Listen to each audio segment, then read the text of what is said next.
কোন সময় আমি ঠিক করে নিয়েছি যে অভিনয় করব এটা ঠিক ওরকম ঠাউর করে বলতে পারবো না। 2017 সালে আমার সাথে আড্ডা টাইমস থেকে যোগাযোগ করে যে চিংড়ি বলে চরিত্রটার জন্য, এবং গিয়ে অডিশন দিই, তো হয়ে যায়। এটা মানে ওই ফেসবুকে ছবি দেখতে দেখতে ডিরেক্টর দেখেছিলেন, তারপর সেই ছবি স্ক্রিপ্ট রাইটারকে দেখিয়েছিলেন, এরকম ভাবে হয়েছিল।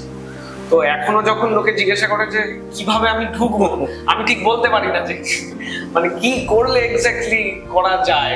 এখানে সত্যি কথা বলতে তো ওরকম কোনো কাস্টিং এজেন্সি কে ভাড়া করে তারা কাস্টিং করে, তারা অভিনেতাদের ট্র্যাক রাখে, এরকম তো জায়গা নেই। এক্স্যাক্টলি কি করলে একটা চান্স পাওয়া যেতে পারে এইটা ঠিক আমারও কোনো আইডিয়া নেই। মানে আমিও একটা কাজ থেকে আরেকটা কাজ, সেই কাজটা অন্য কেউ দেখেছে, সেখান থেকে দেখেছে, এরকম ভাবেই করেছি। মানে কমেডি করতে গিয়ে যেটা টের পেয়েছি যে কোনো রকম কমেডি নিজে যদি মজা না পাওয়া যায় সেইটা করা যায় না, করলে দর্শকরা ঠিক উপভোগ করতে পারে না।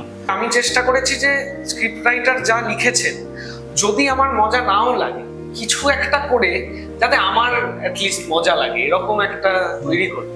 একটা জিনিস যেটা আমি যেখানেই কাজ করতে যাই আমার মনে হয় যে এটা আমার প্রথম কাজ, এবং আমি সেভাবেই দেখার চেষ্টা করি যে এটা আমার প্রথম কাজ এবং এখান থেকে আমি অনেক কিছু শিখবো যেটা পরে গিয়ে আবার ব্যবহার করতে পারবো। অবশ্যই সব কাজ থেকেই মনে হয় যে কিছু একটা শেখার আছে, সব কাজেই নিজেকে একটা এক্সপ্লোর করার জায়গা থাকে। কি বলতো, অভিনয় যে কোথা থেকে শিখে কোথায় গিয়ে প্রয়োগ করছি এটা ঠিক ফর্মুলা করে বলে বোঝানো যায় না। এটা নিজে করে দেখতে হয় বা অভিনয়টা করে দেখাতে হয়। দেখো, সব জিনিসই যে শিখে প্রয়োগ করা যায় এমনটা নয়। মানে ধরো আমরা ঋত্বিক ঘটকের ছবি দেখে অনেক কিছুই শিখতে পারি, বা সত্যজিৎ রায়ের ছবি দেখে অনেক কিছু শিখতে পারি, কিন্তু সেগুলো কি আমরা সত্যি প্রয়োগ করতে পারি? তা তো নয়। কিন্তু ওইটাই যে একজন বড় মাপের কাউকে দেখলে সেখান থেকে শেখার অনেক কিছুই আছে, ওটা একদম নিজের কাছে রেখে দেওয়া যে কখনো যদি ব্যবহার করতে পারে। আমরা সবাই রিল দেখি, বিভিন্ন লোক রিল বানায়, এই পুরোটা মানে সমাজটাকেই যেভাবে বদলে নিয়ে যাচ্ছে, লোক আর্টিস্টকে যেভাবে দেখছে, সেই পুরো দেখাটাই পাল্টে গেছে। এখন আমি গিয়ে যদি বলি যে আমি ফেসবুক রাখবো না, আমি ইনস্টাগ্রাম রাখবো না, আমি হোয়াটসঅ্যাপ রাখবো না, তাহলে আমার পক্ষে খুবই মুশকিল। আমি হয়তো একটা সত্যি অন্যরকম জীবনযাপন করতে পারবো, কিন্তু আমার বাকি যা বিভিন্ন চাহিদা রয়েছে সেগুলো আর মিট করতে পারবে না। কিন্তু আজকে 2024-এ এসে এটা কিছু করার, কারোর একজনের প্রচুর ফলোয়ার আছে, ঠিক আছে, এবার তাকে নিয়ে একটা ছবি করলে সেই সব ফলোয়ার যে সত্যি হলে গিয়ে ছবিটা দেখতে যাবে, সেখান থেকে যে প্রডিউসারের টাকা উঠে আসে, এটা প্র্যাকটিক্যাল না। একদম, সেটা প্র্যাকটিক্যাল না। দ্বিতীয়ত, একজন অভিনেতার ভ্যালু সবসময় ওইভাবে মাপা যায় না যে আমার মুখ দেখে কতটা বিক্রি হলো। আমি সবসময় ভালো সিনেমার পাশে থাকি, মানে আমি বাঙালি বলেই আমার বাংলা সিনেমার পাশে দাঁড়াতে হলে গেছে। এখন লোকে নিজে ডিসাইড করবে যে না, আমি ভূষণ দাশগুপ্ত দেখবো না, আমি ঋদ্ধি সেন দেখবো না, আমি টিমোথি শেলামেকে দেখবো।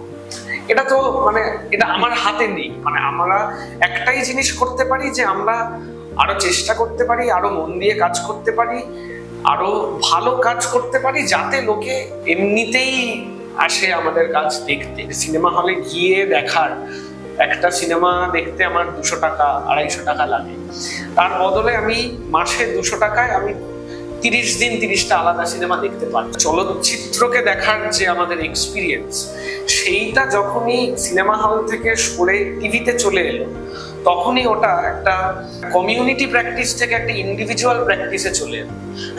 এবং সেটা আরো হলো যখন একটা মোবাইল ফোন চলে এলো। এবার আমি একটা সিনেমা আমি আরো 150টা লোকের সাথে দেখতে যাব, যখন আমার মনে হবে যে আচ্ছা এই সিনেমাটা আমি 150টা লোকের সাথেই বসে দেখতে চাই, সেইটা না হলে আমি কেন যাব? যদি আমি বাড়িতে বসে একা একা জওয়ান দেখি, আমার যতটা আনন্দ হবে, আমি নবীনায় বসে জওয়ান দেখলে আমার আনন্দ আরো 10 গুণ বেশি। তাই আমি একটা জওয়ান হলে দেখতে যাব।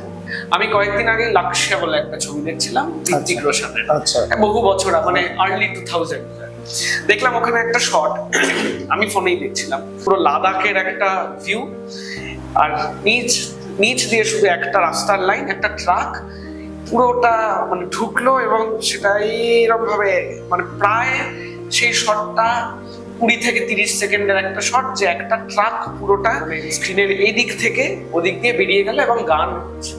এবার তুমি বলো যে 20 থেকে 30 সেকেন্ড এখন কোনো ফিল্ম মেকার এই রিস্ক নিতে চাইবে যে একটা শট, এবং সেটা কিন্তু ফোনে দেখছে, সে হলে দেখছে না, অত বড় একটা জায়গায় দেখছে না। তো মানে সেখান থেকে শর্ট টেকিংও বদলে যাচ্ছে, সেখান থেকে এডিটিং বদলে যাচ্ছে, সেখান থেকে অভিনয়ের প্যাটার্ন বদলে যাচ্ছে, সিনেমার ভাবনা সবই বদলে যাচ্ছে।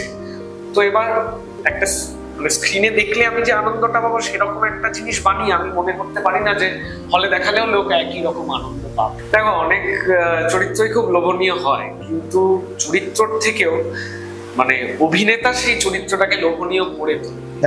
মানে অনেক চরিত্র দেখি মনে হয় যে ইস আমি যদি করতাম, হয়তো করলে চরিত্রটা এরকম হতোই না, মানে মানুষ এত ভালোই বাসতো না।